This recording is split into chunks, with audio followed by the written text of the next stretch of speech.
Salut tout le monde! Dans cette nouvelle vidéo, je vais vous présenter mon dernier achat. C'est un nouvel appareil photo numérique, c'est le Panasonic GH4.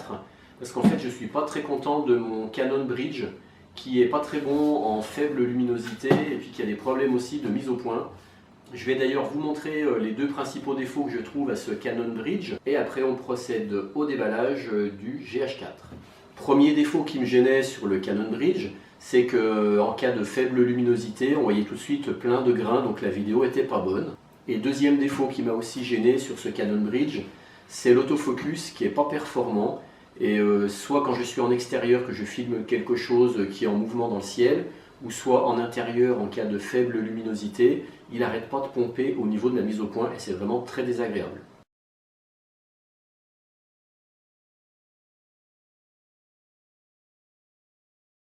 Alors j'en profite aussi pour vous présenter un petit accessoire que je me suis procuré pour moins de 10 € sur Amazon.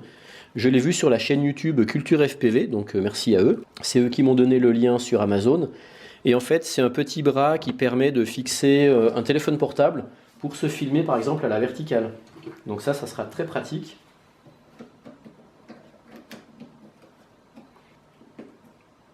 Voilà, comme ça me permettra de faire des prises de vue à la verticale. Je vais tester ça d'ailleurs dans cette vidéo. Il faut savoir que le GH4 n'existe plus, il a été remplacé par le GH5, mais ces deux appareils sont réputés pour faire de très bonnes vidéos, pour notamment les youtubeurs. Donc c'est pour ça que le vendeur de la FNAC m'a conseillé justement ce Panasonic GH4. Et là, comme il ne se fait plus, j'ai pu le toucher pratiquement pour moitié prix. Donc sinon après, il y a le GH5 qui est encore un peu plus performant. Donc ça c'est un kit. Dedans on va trouver donc l'appareil photo numérique, une optique 12-60 tropicalisée, donc ça c'est intéressant, une sacoche, une batterie additionnelle, une carte SD classe 10, 32 Go, et puis bon, une carte d'abonnement 1 an à Adobe Creative, mais ça je m'en fous. Allez, on déballe. Alors ça c'est la sacoche.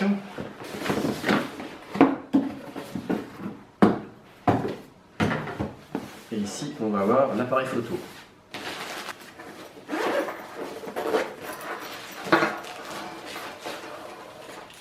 Une sangle. Donc ça c'est bien sympa d'avoir déjà une sacoche.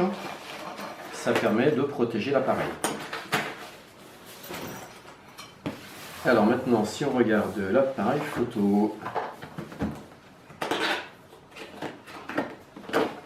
Ça ce sont les notices avec le DVD. Donc ce qui est sympa c'est qu'il y a quand même un mode d'emploi parce que souvent il n'y a plus rien, il faut aller chercher sur internet. Que là on a un mode d'emploi en français. Ça ce sont les garanties. Ça c'est la batterie de rechange. Ça c'est le truc d'abonnement d'1 an mais je m'en fous. Par contre là elle se balade toute seule, il faut faire attention de ne pas la perdre. C'est la SD card de 32 Go, classe 10. Alors ça c'est l'appareil photo numérique. Et ça c'est l'objectif qui est fourni avec. Et ici, on a une sangle.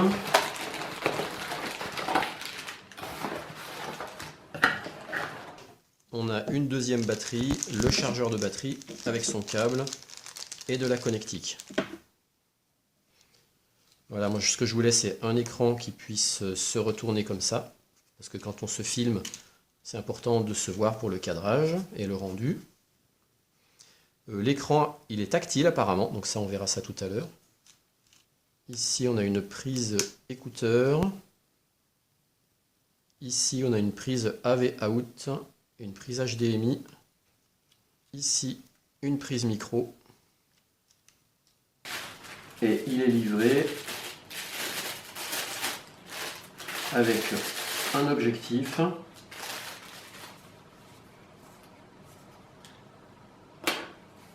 C'est un Vario.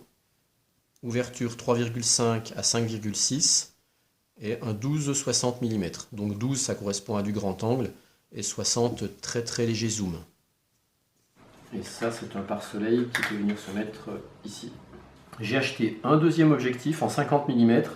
L'avantage c'est qu'il a une ouverture de 1,7, donc il sera vraiment très performant en cas de faible luminosité. Donc je vais tout de suite le fixer.